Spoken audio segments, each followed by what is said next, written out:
All right. Great. We're getting everybody in. So we'll take a few minutes. Well, we'll not take a few minutes. I think we'll basically go into the question that Thomas had.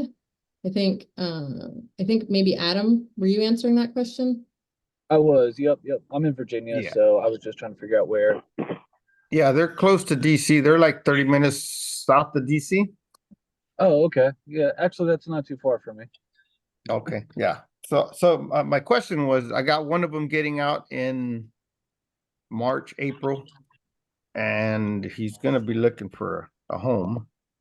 So I'm gonna reach out to him, or I'll reach out once it gets closer, but I would try to get them into a creative deal instead of just the traditional mortgage route. Yeah, that could be a hassle going through dealing with the banks and stuff. Jumping through Yeah. all the hoops. That's the big benefit to creative financing and sub-twos and all Right. that. Yeah. Perfect. But that's Yeah, my yeah, question. reach So out, like I man. said, definitely I'll connect with you on Facebook, Adam. Sounds good, brother. All right. Thank you. Appreciate you. Yep, no problem. Okay. Love it. Let me paste this here. Okay. Well, if you want to ask me questions, you should join the Zoom. Hey, Oh. Adam, I'm sorry. Go ahead. I'm sorry. Yep. Kevin, you mentioned that there's a North Carolina chat, or did I mishear you? Oh yeah, I said there's a North Carolina chat. I thought that's where everybody was, but I guess Lola was posting the link in multiple group chats. Oh, okay. Well, I basically posted in the North Carolina, but I do have quite a few people in my network who I thought would benefit from the networking opportunity and from learning a bit more. Some of the newer people in the industry, we'll call it. Yeah, Lola, is there a Facebook group? Is that what you're referring to, or is it more just a group chat? Or The North Carolina Sub2 group, or what I do? well, what do you do? So I'm basically I'm a deal integrator, which they call it, you know what a TC is, right? A transaction coordinator. Yeah. Okay. So I am a deal engineer essentially. So when people come across something and they can't make it work, they come to me and say, here's the options, here's what we've got going on. What can we do? How can we make that work? That's one of the things. I also love to teach. I love to share and I love to help people. So that's one of my other avatars. I am a visionary. So I have a few hats and a pair of headphones.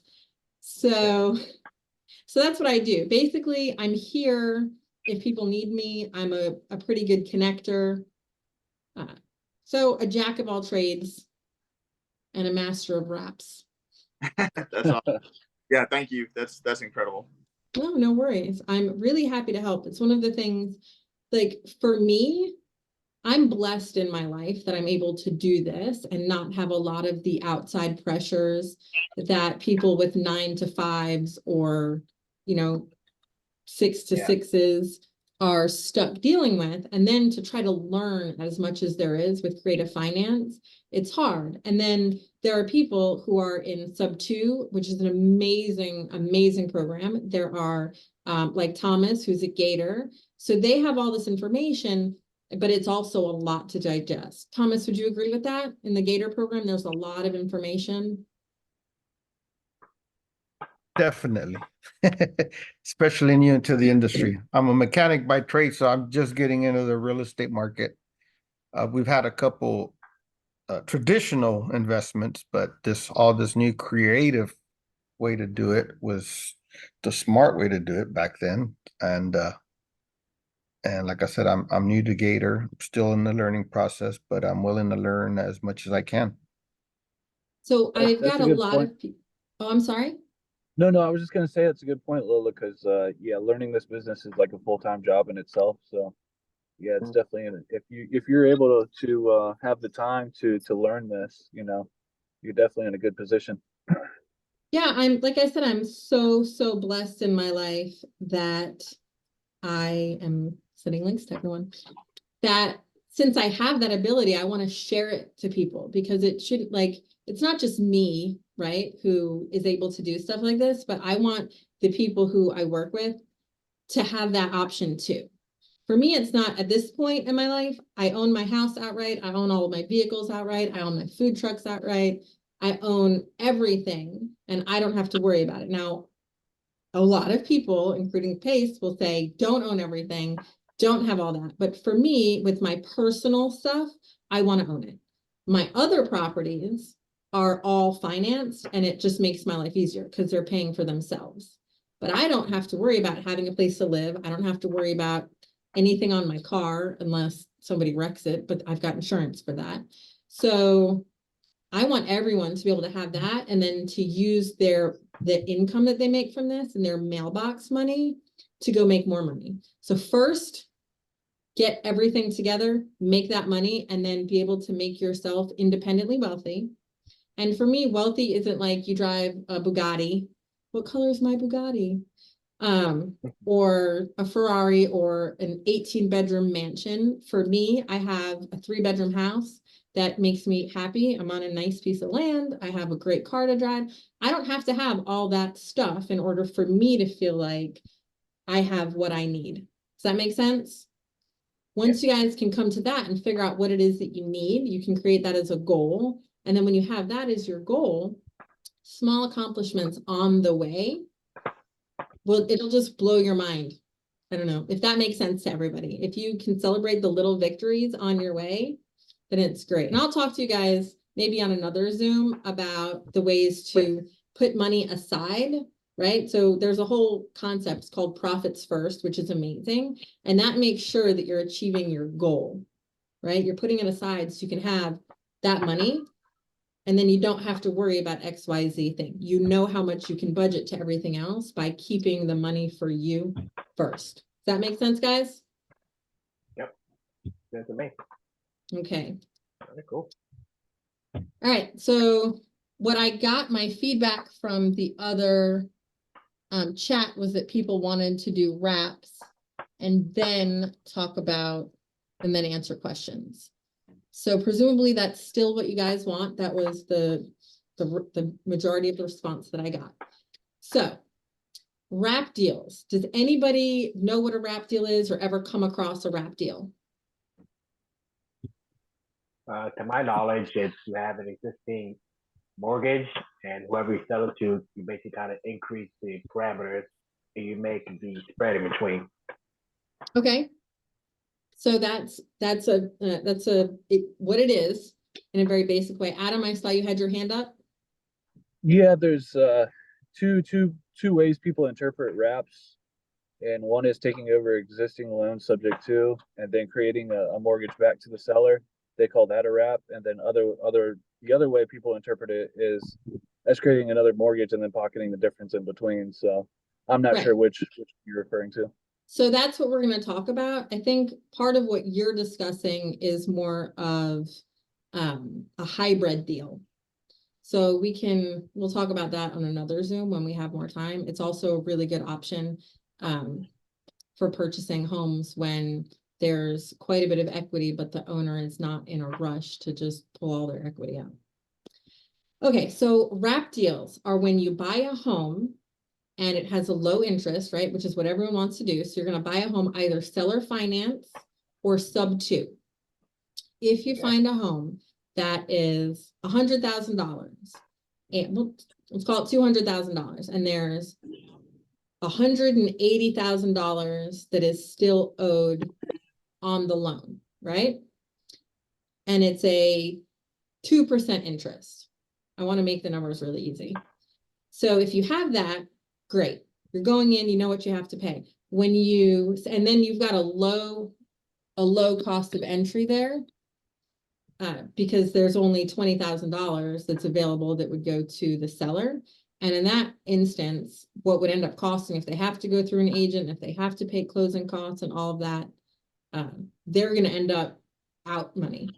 So when you do a wrap like that, where there's really low equity in the deal, the seller is happy because they can walk away with cash in hand.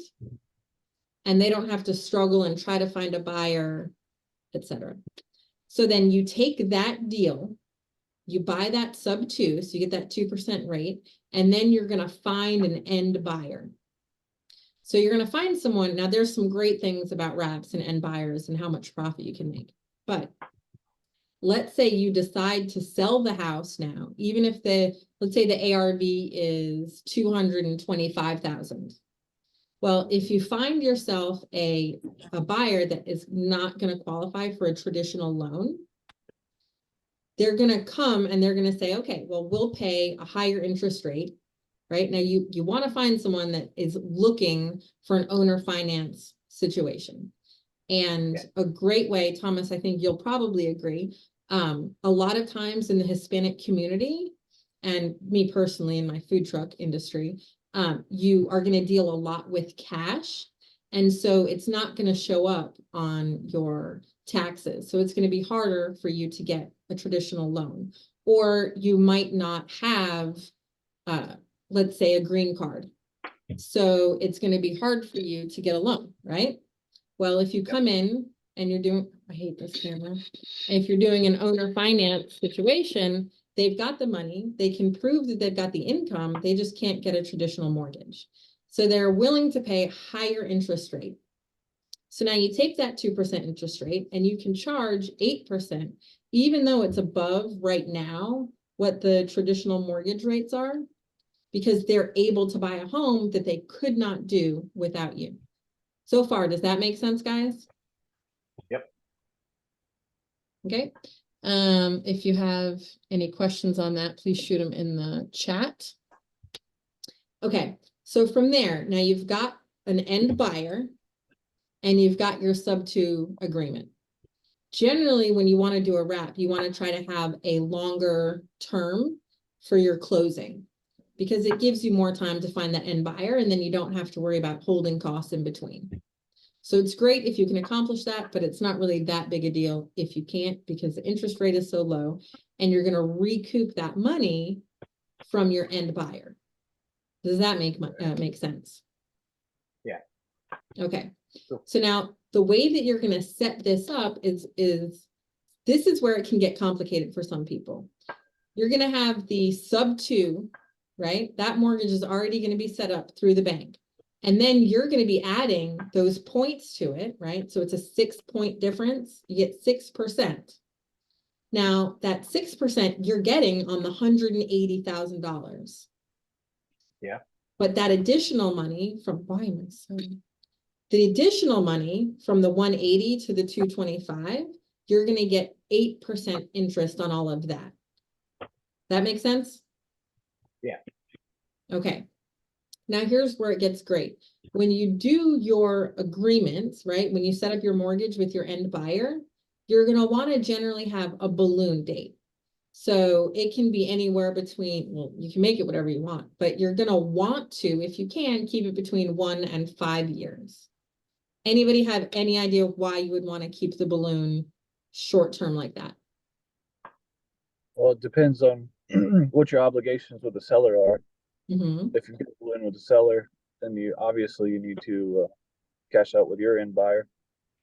That's one potential reason. Anybody else? Okay. You want your equity. Right? Obviously. So one of the best reasons to try to keep it low, right, is mortgages are front loaded, which means what the new buyer is paying you for those first 3 years is paying off the interest, and then they're paying towards the home. Does that make sense? Yeah, so most of the beginning is interest.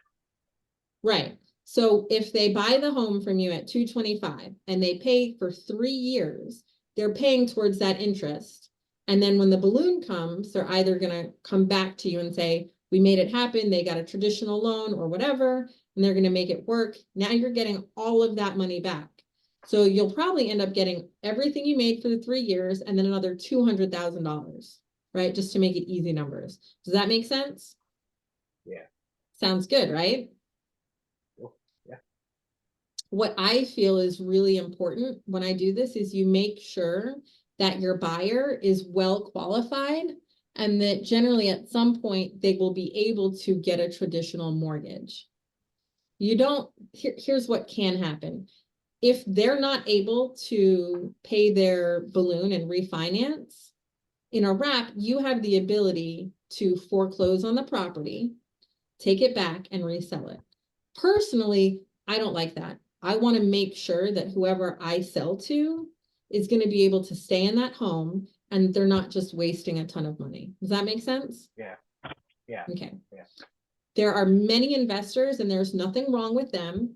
There are many investors who look at it as a lease purchase type agreement where, yes, they're paying towards the house, but it's essentially the same as them paying rent and they just can't execute on the purchase date. Does that make sense? Kind of like rent to own. Right. So it's okay, however you want to do it, right? It's up to each individual person on how they want to do it. There's a ton of money to be made with people who can't get traditional loans when the balloon date comes. But for me personally, that's just not how I do it. I encourage everybody in this chat and everybody who may be watching it at some other point to really just look at yourself and at your heart and at your values and how you want to do it. Is the most important thing to you making money, or is the most important thing to you making money and treating people well and the way you want to be treated? For me, I want to treat people well. I want to be fair to everybody. I want everyone to be happy when they walk away from the deal. Does that make sense? Yeah, need to stay away Yeah. from that bad karma. Exactly. You'll stay in Another, business a lot longer too. exactly. Another really positive that I think a lot of investors don't look at when it comes to wraps is when you do wrap to a minority community who don't and maybe won't have the opportunity to refinance or something along that line, an 8% interest rate is still something that they can afford, and they can go and get a loan, even if it's not from a traditional investor. At this point, interest rates are going down, right? So if we get back to a 5% interest rate and these people are paying 8%, there's a potential of them getting a loan from other investors, or for you going back in if you have that money and you're willing to do it, from doing it that way. There's also a couple things like we can get into like hedge funds and stuff, but that'll be for another Zoom. Lots of ways to make wraps make a lot of money for you. But back to the minority community, which is if I sell a home, Thomas, if I sold a home to your son, right, and I treat him well and I make him a good deal and it's fair and he's making his payments, do you think your son is going to tell other people, hey, I got this house and this is what's going on? And they're going to say, well, how did you do yeah. it? Do you think he'd be willing to refer me? Mhm. Would you say Sorry. that you're, There, no, go ahead, please. most definitely. Yeah, it just, it goes back to my biggest thing is karma. I mean, if you treat somebody right, you get good, you get good karma back. But word of mouth is the best type of advertising for you. So if you're treating people right, you're giving them a good product, they're gonna tell somebody. And you're agree. gonna, it's just gonna keep coming back. What I find is the Hispanic community is a pretty close-knit community and culture, and there are other underrepresented groups who are the same way. And when you can do that, when you can find that, you're great. My advice, if you want to do wraps and if you want to focus on underrepresented homeowners, find an agent in that demographic who speaks the language. Does that make sense? Yep. You find a Hispanic seller for that community. You find an Asian, and there are so many Asians, so nobody please take offense. I'm not going to go into each one specifically. I'm just going to say that, right? So if you can find a agent who speaks the language, immediately you're going to make money. As soon as you've educated that agent hand over fist is how you're gonna make money, right? Does that sound good to everyone? Okay. All right, cool. Does everybody feel like you've got a pretty good understanding, at least a pretty good basic understanding of wraps? Yeah, I have a question, Lola. Absolutely. When you said the 8% part, Mhm. was that on the total price or just the difference between the 180 and the total price? Because I've never done anything with this. Sure. Okay, so the way it's gonna work is you'll have the 180, right? You're gonna set that at 8%. So you're only paying 2%, right? So this much is going to the bank. Right. This 6% is going to you. So it's 8% on everything. Now, then you've got the difference between the 180 and the 225. All of this 8% goes to you. Yep.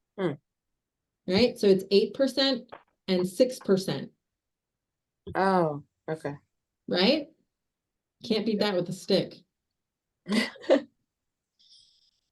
And then when it comes to, this is something else to keep in mind, your end buyer is going to give you a down payment. Oftentimes, your end buyer is aware that they're going to have to pay a slightly higher entrance fee for them. So they know that their down payment is probably not just going to be 10%. It's probably going to be 15 or 20.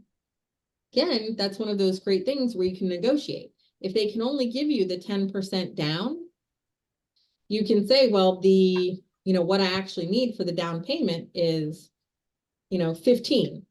So we're going to take that and we're going to add the interest. We're going to make it higher for X amount of time until that down payment is paid back. Does that make sense? Yeah. Okay. So on that sort of deal, you'd have the 8%, and then let's say you just add 2% on the total. So you're going to get that money back. It's just going to take a little bit longer. But why is that okay? Anybody know? Because they can get into the house they want. That's true. That's one of the good reasons. Another reason is because if you're taking the money from your private investor, right? You're gonna have, let's just say, remember the seller only has 180 in equity, and he is willing to sell the property for 200 because that's what he feels like it's worth. That's what he's willing to walk away with. Even if he had it listed at 225, he's willing to walk out with this. So you only have to come in with X amount of dollars. So your loan is only at this much. So your interest that you're going to be charging them is going to pay for your PML, right? So Yeah. they're still paying everything that needs to be paid on that small amount on your PML. Does that make sense?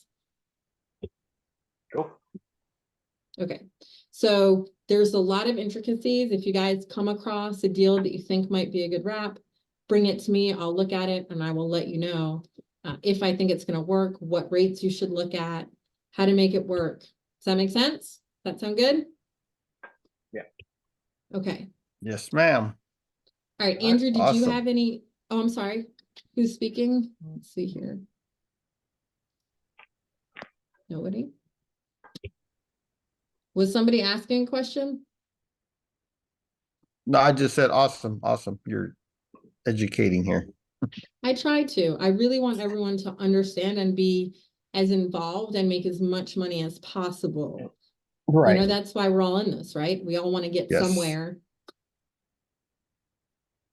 Thank you for breaking it down. No, I'm happy to. Andrew, did you have any questions on this? You're the reason that we're talking about wraps right now. There was one question that I had is, I think, man, I forgot the question I sent you was, what if because what if the seller stops paying you? I think, Mhm. yeah, I think that's one of the questions that I had is, what if there we go. What if the person that you have in the wrap stops paying you? What happens? So if your end buyer stops paying you, it's the same Yeah. thing when you do a sub-2 contract, you have it written in there so that you take the property back without having to go through the court system as much as possible, right? So Gotcha. now you've already been taking the 6% or the 8%, so you've got plenty of money to float the deal until you find a new end buyer. Does that make sense? Gotcha. And that's done with the, it's called promissory note? Or Promissory? Yeah. Um, There we go. Yeah, there we go. Gotcha. Yeah. Yeah. Okay. So you can Gotcha. find a good attorney who will help you with that. I can help you with that. If you're a member of the sub-2 community, they are a great resource for that. PACE has all sorts of contracts and information and stuff. So I'm just gonna say so much props to PACE Morby and to the sub-2 community because there's a wealth of information. I'm gonna try to share as much of that as possible without stepping on any toes, but just sharing my understanding of the information. Does that make sense? Yes. So Lola, you're selling to your end buyer with a note and deed of trust? So it depends on how you set the deal up and where. Different states have different rules. But essentially, think about it like this. You've got a sub-2 and it's wrapped by seller finance. Make sense? Okay. So but, the same, go ahead, I'm sorry. no, please continue. I was just wondering what instrument you're using to sell to your end buyer. So it depends on the state that you're doing business in. Okay, gotcha. Any other questions on wraps? well, super good. Okay, so I'm gonna open it up to a general forum. If you have any questions, type them in the chat. If someone's speaking and I'm responding to that, type them in the chat and then I will answer them as we go through. Also, I'm gonna say now, I plan on doing some additional Zooms so I can share the information and share the knowledge. So if you guys can also put in the chat, if this time is good for you guys, if this day is good for you guys, in there what works, because I want to be able to help as many people as possible. So let's see, Craig sent me a question. Since I can't speak, here's my intro. I've been a Gator for about 6 months. I've been involved in a couple of funding deals, mainly as an investor. I own a 4-family building, which I manage and maintain, and I have been a small job contractor for about 18 years. So novations might be really good for you, Craig. My goal for 2024 are to add 20 rental doors through creative finance, either sub-2 or seller finance, and continue to network and meet great people. So that sounds great. So you want to be a long-term buy and hold so you can do long-term rentals. Okay. So that's great. Since you're a contractor, I think if you want to make some short-term money, novations might work for you, and then you can use that to fund some of your longer term projects. And then everyone says don't use your own money, which is true 99% of the time, but you'll have that money to put on for your EMD or to put towards something if you really need to lower your interest for whatever reason, or not borrow so much money. Does that make sense? Okay. All right. Craig, Jason wants you to hit him up. Okay, we've got about 10 minutes left, everyone, and I am happy to answer your questions. So shoot me what you've got. Well, first and Maybe- foremost, go thank you, Lola, for inviting me to the Zoom. It's been a pleasure meeting you and speaking with you. Thank you. I'll keep in touch as I keep growing. And I will definitely foresee us doing some deals here in the future.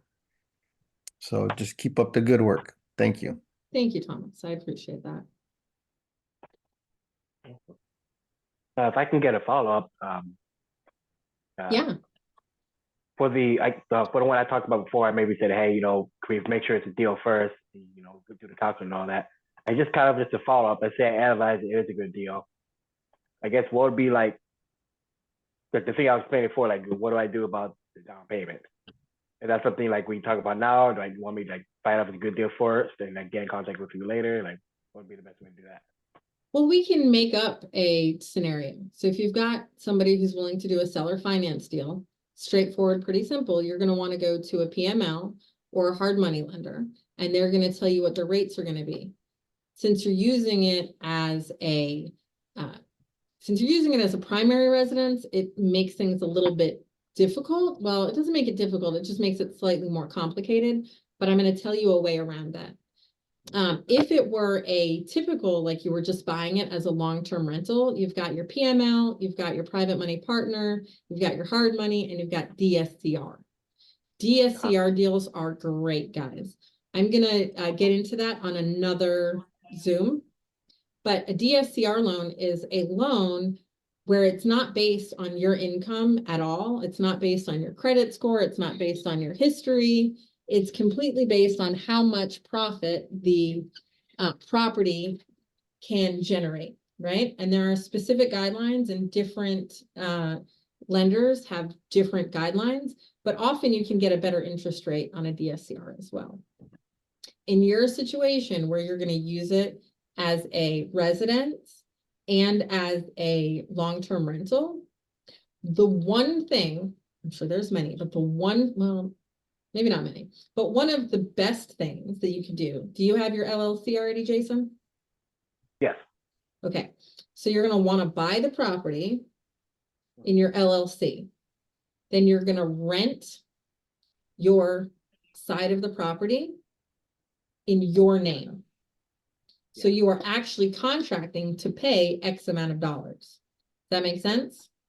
Yeah, Don't that totally makes fudge the numbers. Don't pretend that you're gonna pay 1,500, but you're really only gonna put 500 because you know that's all you'll have to pay, right? Be really, really straightforward, because in this business, you've got your name, you've got your reputation, and you've got the way that you do things, right? Yep. So in that situation, you create a lease, and then you take that and show it when you're trying to get your DSCR, because that's going to show income. You're going to take the lease that's already in place with the renter who's been there for however long, and you're going to present that on your DSCR. So now you're showing them all of this income. So it's more likely you're going to get approved for that DSCR. Does that make sense? Okay. Well, I guess my specific to what I was doing, because let's say the DSCR is to like buy the property. In my particular situation, it looks like it's going to be a hybrid. So you got your first position, the original mortgage is 3.25, and I don't want to get rid of that. You got your second position where the seller will get their second lien, and let's say they want a down payment. Where do I get that money if we already got a first and second position? Well, I first mean, to I my need to say knowledge, this. most people, what? You're not going to get a DSCR in second position. So that's Yeah, no. just something that I want to make sure that everybody who's listening knows that as well. Because DSCRs are a great option. Also, they're not only for homes. You can use a DSCR to buy a business. So there's other things. I just want to make sure that's clear as well. So the same question that you're asking about your entry fee or your EMD is you need to go to a private money lender. Thomas is a Gator, so he's a good connection for you. Use that. He will, well, I don't know if he's gonna lend money on this deal because it doesn't make a lot of sense yet, but he's somebody that you want to reach out to. And presumably he also knows how to underwrite deals and how to say, we can do this for this amount, but this doesn't make sense here. Or I'm gonna need this much return on my investment. Does that make sense? Yeah, I guess maybe it's just a limited mindset for myself, because I don't know, maybe I've never seen anything in a group about someone going into like third position. Do Right. people do that? Is that's something people will do like that? Maybe just a limited mindset on my end. So it's not often that someone will go into third position, but sometimes if the amount is low enough and the return on their investment is high enough, and it's a very stable purchase and you have a very clear exit strategy, you can find someone. Is it going to be the easiest thing in the world? Not even a little bit. But if it's a great deal and you're dedicated to making it happen, you can put it out there and see who will come back at you. Does that make sense? Yeah. Well, A another thing deal- that came my what? A deal like this where you're looking for a third position money, my humble opinion, just focus on something where you're actually going to be able to get in, make money, and not stress yourself out trying to find someone who's going to come in third position. What you're going to want to do is see if this guy will carry back some of the down payment. Yeah, So you third may have to position is give him, typically- sorry to interrupt. I was just Another saying thing third position is very risky position to be in. Yeah. Even second position is risky. yeah. Well, something I was Second thinking of is position, instead of doing a you know, third position lane, what about just doing a partner instead of private money lender, do a private money partner? Would that be an option? again, it's not something that a lot of people are gonna wanna get into. Because, as Adam just said, it's not really an ideal position. What I find is that people are more willing to come in on a second position or a third position is if they know for a fact that the exit strategy is a piece of cake. Like it's a no-brainer and it's gonna happen without a problem. If you already have a buyer in place, that's a situation where you may be able to make it work. But again, the terms are gonna be heavily in the hands of that third position lender. You might end up giving the majority of the deal away, but I don't know, 10,000 on a deal is better than $0 on a deal you can't make work, right? Even if the lender is gonna end up with $60,000, you still got 10,000 and you learned a lesson. Does that make sense? Okay. And you got experience and you got a contact. And what's great about that is when you do business with someone and it's a successful deal, they're more likely to come back and do a deal with you and to do lower interest rates on future deals. All right, cool. All right, guys, we've got 2 minutes left. I have one So, more question. okay, Sorry. no, it's okay, let's hear it. Majority of you guys are Gator lenders. I guess that's a Pace Morby thing. Is that like transactional funding? Yes. Yes, Okay, correct. gotcha. Do we have any private money lenders in the group? Or you guys, I mean, I know in a way you are private money for doing transactional funding, but do you like to, full house purchases as well? I Anybody do. in here? Okay, so, what are your ideal like terms, interest rates, that you like to see when Depends. you loan out money? It It just depends on the depends. deal and the exit strategy. Gotcha. So And sometimes then, I'll come in just as, just doing it's just the PML. Sometimes it's a deal and I want to get in as a PMP. So if you need a longer term loan on that, sometimes I'll just JV on a deal and that ends up making it, a much more lucrative position for the person who needs for the buyer who needs the funding. okay, gotcha. So the majority of people that are doing Gator lending, they're just connecting, lender with deal, basically. No, the majority of Gators are doing transactional funding and they're taking that money back. You're gonna pay, 100, you're gonna pay 100% on that. So if you borrow 5,000, you're paying back 10,000. Oh, I gotcha. Okay. All right, we've got 1 minute left. Everybody, please shoot me a text. Let me know if you've gotten anything useful out of this, if it's been good, if you want to do future Zoom calls, and I will put that stuff together. And then let me know if you guys are on Eastern Standard or Pacific time and what days work for you. Also, let me know what else you want to talk about or learn about. And for the last few seconds,